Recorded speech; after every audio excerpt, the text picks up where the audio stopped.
Hello. Welcome back. Hello. We're going to the mountain. Yes, we're going to Mount Chimney. We're going to Candy Mountain, Charlie. We're going to Candy Mountain. Candy Mountain. Candy Mountain, Charlie. I used to hate that video I love that video. when I was a kid, and now I'm just like, oh, it's such a wonderful part of my childhood. Isn't that how it is with everything, though? It annoyed the shit out of me then, but now it's like, oh, I miss it. It's like... I mean, no, but yes. Also, Tangela looks like my hair. I'm growing out my hair. Okay, so I'm growing out my hair because I actually want long hair. I haven't had long hair in a really long time. But I took a shower last night, and I woke up this morning, and it looked like that. I was like, I'll just sleep on this. It'll be fine. Oh. This is not fine. This is not fine. It looks like Will Wheaton Bedhead. Have you seen Will Wheaton Bedhead? Yeah. Yeah, it looks like that. Future me, pull up a picture of Will Wheaton Bedhead. Just to give people context. Oh god, it's hideous. It's bad. Yeah, that's essentially what it looks like. Except it's longer and brown. And his hair is like blue now or something. He dyed it, I think. What's with everybody dyeing their hair all of a sudden? I don't know. It's a cool thing. It's a fad. It's a fad. It's a fad. It's a cool thing. It's a fad. It's a cool thing to do. It's a fad. I like how you had that argument with yourself. You know what? This is really normal. Okay. So I said a couple episodes back that I started writing fan fiction. So, this is verging on spoiler territory, kind of, for DS9, but Elam Garrick is claustrophobic. Which is interesting because his actor is also claustrophobic, which is probably where they got the idea to begin with. Okay. Which I feel bad for him because, like, he plays... Garrick is a Cardassian, and so he has, like, a shit ton of makeup on, and then his costuming, like, the actual fabric is, like, upholstery fabric. And so the thing doesn't breathe. And they put him in it in the first time, and he was like, I'm gonna call my agent and quit. I can't do this. Because it doesn't breathe. It's like walking in a coffin. He actually had an interview where he was talking about how he saw himself in the mirror after they put on the costume as he's having a panic attack. And he's like, no, this is awesome. I look cool. And then he didn't have a fit after that. After like 76 episodes of recording and spending 20 plus hours in the makeup at one point. Yeah. Damn. Well, that was for a specific episode, and apparently it's the most expensive episode of Star Trek they have ever recorded in the history of ever. All right. I don't know if that's included with inflation though, so I don't know how accurate that is. But that was the Holosuite episode, actually. Oh yeah. That we were talking about earlier. It was because they had to have so many sets and so many costumes and they had to make basically the base of a giant rocket, you know. So they had to make a shit ton of that stuff. But anyway, so I wrote fan fiction. It's like 5,000 words long about this character being buried alive because I wanted to write it for Halloween. And everybody was addicted to the cask of Amontillado. And I was like, yes! That's a good story, by the way, but that's a different topic altogether. But it took me 2 weeks to write this thing. Okay. The rough draft took me a couple of days, and then the rest of the time I spent editing. And I'm going to be totally real. Other than my freelance writing work, I haven't seriously sat down and edited something in, like, 2 years. Yeah. Because I just haven't been writing fiction like I want to. And so I started editing and I was like, I don't remember how to do this. I literally for like 20 minutes, and this is perfectly normal, by the way, was like, I need to think of a word that I can replace with git. Because git is like one of the worst words you can use. Because are you grabbing it? Are you achieving it? Like, git is very universal. Yeah. And so I spent 20 minutes on thesaurus.com being like, okay, so this is not the version of git I need. Okay, next one. This is not the version of git I need. Okay, next one. And then I went through like 87 different pages of like bullshit. And I was like, none of this is working for me. I think I'm going to stab myself in the eye. That seems far more pleasing right now. I did eventually get it done and published as much as any fanfiction can be. And I'm very pleased with it, right? That's and good. So, and so now I'm working on like a novella, and I decided to write a fan fiction for National Novel Writing Month instead of an original piece. Mm-hmm. Because, one, I don't have time to make characters, and two, I want to get in the habit of writing every day, and I feel like if I do start with original work, it's just going to be too much stress. Right. Because I'm going to be like, no, I have to publish, instead of being like, no, I just want to write. Maybe you can rewrite Scott Cawthon's novel. Okay. No. I'm not touching that piece of garbage. You couldn't pay me money to touch that piece of garbage. I spent money on that piece of garbage. You could not pay me money. You could not give me my money back plus interest for me to touch that garbage. I just want you to know, by the way, this is a mutual thing on Goodreads. Yeah. Because I gave it 2 out of 5, which was generous, by the way. And it is the most liked review about that book on that website. And all of the others after that are like, this is garbage, or this is the best thing ever. But, like, I went on this, like, it was 7 paragraphs tangent about, like, how terrible this book was. And people are still liking it. And it's been on there for over a year. I still get notifications of people like, hey, somebody liked your review. And it is the only review I have ever written. And it has, like, 20 likes.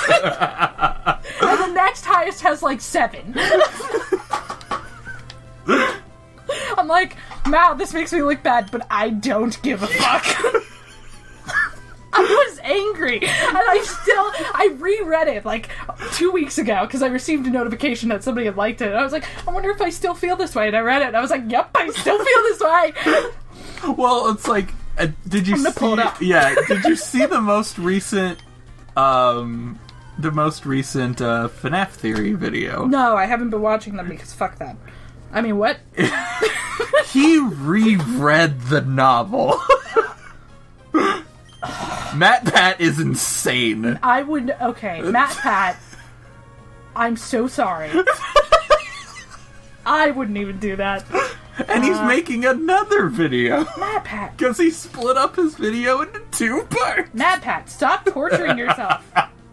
Of course, this is coming from somebody that has dissected literature basically for over 16 years of my life at this point. Yeah. Because I wanted to write for a living when I was 10. So, almost 16 years. It's been 15. And so, my standard of literature writing... I don't want to say literature, because literature is a very specific type of writing. But my standard for good writing is higher than most people. And so there are some times where I'll read a good story, and I'll be like, this is great, but the writing isn't that good. Mm-hmm. And so I'll downgrade it for that. Right. And then there are other times where I'm like, the writing is terrible, but this is so good. I have to give it 5 stars and put it in my favorites. Mm-hmm. Simon Pegg's autobiography is that. How do I get to my reviews in this bullshit? Apparently all you have to do is search for the book. Well, I know, I just... hang on. Hang on. I'm getting there. Progress. Yeah, so there are things in my favorites that aren't the best written things in the world. But... And then there are other things where I'm like... This is so good. I have to. I have to. I have no idea where I am.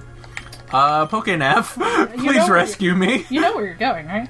Yeah. Oh, yeah. I have to go down. I'm sorry, forever. It hasn't been a year yet. The year will be December 18th, 2015. So it's been... That's right? 10 months. It's been 10 months. Yeah. I have to keep going this way. Okay. It has... I'm sorry. I have to correct myself. There are 2,077 ratings, and it has an average of 4.3 stars. What? Yes. I'm not kidding. I'm gonna go to my review. Okay.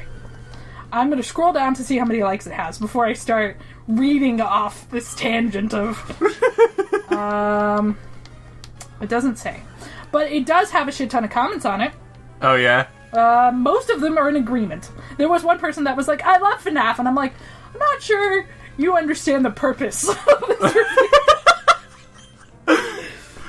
That is one thing, super fanatics get all bent out of shape. Like, Skyrim Special Edition just came out. Mm-hmm. I saw that. I actually got it for free because I had all the DLC for Skyrim. Because I got that Elder Scrolls collection that had all the games in it with all of their DLCs. Cool. So is it any different than the original? No. Most of what they did was visual upgrades. Better like foliage, better lighting, that kind of thing. My computer's not updated to the point where I can take full effect of that. So obviously I've got a little bit of a dumbed down version, but I can see the difference. Right. The trees look better, the grass looks better. It looks more. The lighting looks a little more realistic, Things are reflective when they should be and stuff like that. The water's kind of but water's always been in Bethesda. Yeah. So it's water. It's like it's buckets. Water's hard. Like well, it is. Water is so hard to render. I used to do pencil art. Yeah. And I couldn't draw water. It's so hard. Water is probably the hardest thing to draw, color, and render. Oh yeah. Like I agree. 100%. So anybody that can do it with any degree of success, I'm just like, just shit. Teach me your ways. No, don't teach me. I am so lost. Where am I? I don't know. Check your Pokenav. I did, and I thought I was going the right way. This route is just all sorts of confusing. Anyway, it gives me time to talk. Yeah. So, there's been two problems that have popped up, though, with the Special Edition. One that I have already noticed. Yeah. And one that I have not. But that's because of the setup that I have, and I'll get to that in a second. So the one I haven't noticed is that the sound quality is apparently lower. Because with the sound effects in the original Skyrim, they were WAV files, which are uncompressed. But that also means they're larger files. So they have a lot of depth to them, but at the cost of taking up more of your hard drive and more of your RAM. So I guess what they ended up doing was they switched out some of the audio quality for visual quality. And people with better headphones and better setups that are specifically designed for that kind of thing have really noticed the compression. Yeah. They said it's most noticeable with the dragons. The wing flaps just don't have the power behind them, and stuff like that. The one thing I did notice is they have either reintroduced bugs that they had already gotten rid of, or have introduced new ones. Yay! Because Bethesda. Bethesda now just releases games and they're just like, look, we need to give it as many bugs as possible so people can find it entertaining, and then we'll fix it. No, see, they publish a lot of games that are perfectly fine. It's just the big RPGs that have these problems. I don't think you're going the right way. I don't think I did. I need to backtrack and go around. But anyway, the bug it's cool, Trainer Stacy. I ran into Kabuto. Yes. I love Kabuto. I ran into a bug 1 minute into my playthrough of the Special Edition. Sweet. Okay. What's it like? Well, describe it in detail. Yeah, I will. I started a new game, and the cart ride. Yeah. People are already having levitating carts and carts spinning out of control. These are my favorite. and so I was fully prepared for stuff like that. Didn't get one of those. Everything went fine with the cutscene. And then the cart stopped. And when the cart stopped, I was just looking around, trying to look at the visual detail, look at, the cart and how the cart looked. They've got a lot more detail on that cart. The wood grains look better. But anyway. It looks good, but you can stay on the path. I was looking at one of the characters, or one of the NPC's faces. Yeah. Because his face turns, and I was looking at that kind of stuff, and then I turned to the person with the list. The person with the list had a horse next to him that wasn't supposed to be there. He's like, hey, buddy. Apparently, one of the horses decided to stop a little bit short of where it was supposed to. So it was standing there, like, in the dude's arm. It's like, hey, buddy. And if you've played Skyrim, you've probably played it multiple times, so you know how it goes. The guy's like, wait, your name's not on the list, and the camera turns to show you. So... Are you a horse? No, the camera turned, and the horse was still in the frame. So the whole time I'm making my character, there's this giant freaking horse nose that's taking up the entire left side of my screen. Oh, that's fantastic. So guess what? Still broken. Okay, so I'm not going to read the review that I did for the Five Nights at Freddy's because the review is not nearly as funny as my reaction to the review. But I scrolled down, and the first review on here is a 5-star review, and it starts with, "This book's release proves it. Scott Cawthon is a multimedia genius." And I'm just like,